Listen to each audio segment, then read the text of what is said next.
आज एक विधानसभा चुनाव आने वाला है, इस टाइम में ये गोरखालैंड मुद्दा से बाहर और पॉलिटिकल पार्टी को शोर मचा रहा है, आप क्या बोलेंगे? ऐसा है, ये शोर अक्सर चुनाव में पिछले 100 साल से गूंज रहा है और जब जब चुनाव आता है टीएमसी एक राजनीति करने का पूरी तरह प्रयास करती है। मैं 2019 के चुनाव से लेकर के अब तक 1.5 साल में मैं स्पष्ट कह रहा हूं, आप हमारा संकल्प पत्र उठा के देख लीजिए कि दार्जिलिंग हिल्स तराई डूवर्स का स्थायी राजनीतिक समाधान करने के लिए भारतीय जनता पार्टी प्रतिबद्ध है। दूसरा, गोरखाओं में 11 जाति जो छूटे हुए हैं उनको एसटी स्टेटस देने के लिए प्रतिबद्ध है। पार्टी का प्रवक्ता होने के नाते, एक सांसद होने के नाते, मैं खुद भी एक गोरखा पुत्र हूं, उस नाते मैं आपको ये कहना चाह रहा हूं, किसी भी तरह के स्पेकुलेशन में मत पड़िए। भारतीय जनता पार्टी ने जो जो वादे संकल्प पत्र में किए थे अब तक हम सब ने देखा है, जो असंभव थे वो सब काम भी संभव हुए हैं और इसका भी समाधान जो है जल्दी होगा।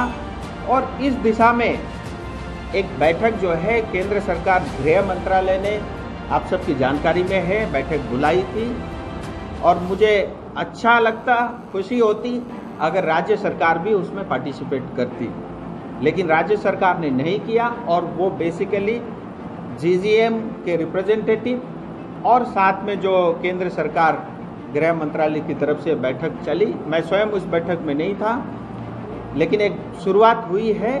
मुझे उम्मीद है कि आने वाले समय में उसका समाधान भी होगा। दादा, जो नोटिफिकेशन जिसका जिक्र आप कर रहे हैं, होम मिनिस्ट्री से पहले तो आया गोरखालैंड के इशू पे मुद्दा के लिए डिस्कशन के लिए 7 तारीख को बुलाया गया। उसके बाद नोटिफिकेशन में चेंज करके गोरखालैंड टेरिटोरियल एडमिनिस्ट्रेशन किया गया। इसमें ना अभी दादा ने बोला कि कोई पार्टिसिपेशन नहीं था, ना स्टेट गवर्नमेंट से, ना मोर्चा के जो जीजीएम अन्यथा या विधानसभा उनके राइवल्स है, ये लोग भी नहीं आए। तो देखिए, आप लोग जैसे अभी आपकी लीडरशिप ने कहा कि हम लोग जो है आपको क्या लगता है कि आप लोग यूपी के तरफ जा रहे हैं? Because UP is the only solution according to the other political parties including the people of hills. दादा, स्पेकुलेशन पे मत जाइए, अभी समय है, धैर्य रखिए, पेशेंस रखिए। इतना मैं जरूर कहना चाहता हूँ, गोरखा कोई वोट बैंक नहीं है। बार बार चुनाव के समय में फुटबॉल की तरह कभी इस तरफ कभी उस तरफ खेलना ये ठीक नहीं है। और जहाँ तक आप पत्र की बात करते हैं, ये केंद्र सरकार में गृह मंत्रालय आपको जवाब देगा कि पहला विषय गोरखालैंड था, दूसरा जीटीए था। लेकिन मेरा प्रश्न तो ममता दीदी और टीएमसी से है और उनके नेतृत्व से है। अगर आपको गोरखालैंड से परहेज था, जब जीटीए सब्जेक्ट लिख करके आया फिर भी आप मीटिंग में क्यों नहीं गए? तो ये बात स्पष्ट है, आप कुछ भी कह लो, टीएमसी गोरखा के प्रति कभी भी ईमानदार ना तो आज तक थी न भविष्य में रहेगी, ये बात तो मैं दावे के साथ कह सकता हूं। और दूसरी बात, आज आप देखिए उनका जो राजनीतिकरण किस तरह से कर रहे हैं। टीएमसी एक सिलीगुड़ी में है, टीएमसी एक हिल में भी है, वहाँ पे उनके सांसद भी है। जब भी मैं जाता हूँ पोस्टरिंग होती है, गोरखालैंड कहाँ है, बीजेपी गोरखालैंड क्यों नहीं देती? और जब सिलीगुड़ी में देखो तो वही टीएमसी के कार्यकर्ता बोलते हैं बीजेपी गोरखालैंड क्यों दे रही है। तो इसका राजनीतिकरण तो ये तो स्पष्ट है कि आज से नहीं, पिछले 10 साल से टीएमसी करती आ रही है और मुझे पता है भविष्य में भी करेगी। लेकिन मैं आपको इतना स्पष्ट कहना चाह रहा हूं, इसकी शुरुआत हो चुकी है, अब एक बैठक हो चुकी है, आने वाले समय में मुझे लगता है जल्दी बैठक होगी और जो भी पार्टी ने हमारे संकल्प पत्र में वादे किए हैं वो पूरे हो रहे हैं और इसका भी समाधान जल्द से जल्द होगा। टीएमसी तो कह रही है कि आप लोग विधानसभा चुनाव के पहले इस बात को मुद्दा को उठाए, क्योंकि आप लोग भी चाहते हैं कि दार्जिलिंग का समर्थन आपको मिले। देखिए, टीएमसी के किस नेता ने कहा, कब कहा, या तो आप मुझे दिखा दो। होता क्या है ना, असल में देखिए मैं उनमें से नहीं हूँ। आप बोलो किसी ने ये कहा, इसका जवाब दो, तो या तो मुझे आप वो बयान दिखाइए और जिस व्यक्ति ने कहा वो दिखाइए, फिर मैं उसी हिसाब से उसको जवाब दूंगा।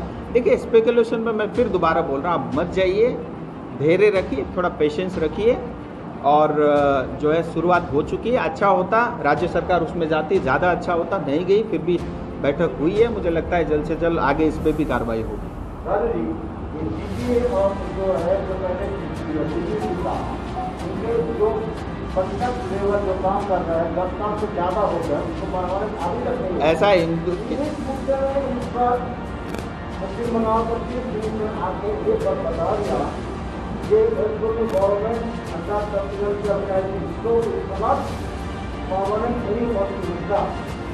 लेकिन इसके साथ साथ हम ये देखा है कि बाहर के डेवलपमेंट नाम के 175 करोड़।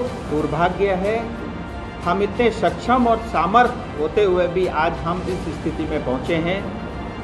आज ममता दीदी कहती है 3000 करोड़ रुपए दिए, मुझे तो पता नहीं कि वो 3000 करोड़ कहाँ दिए।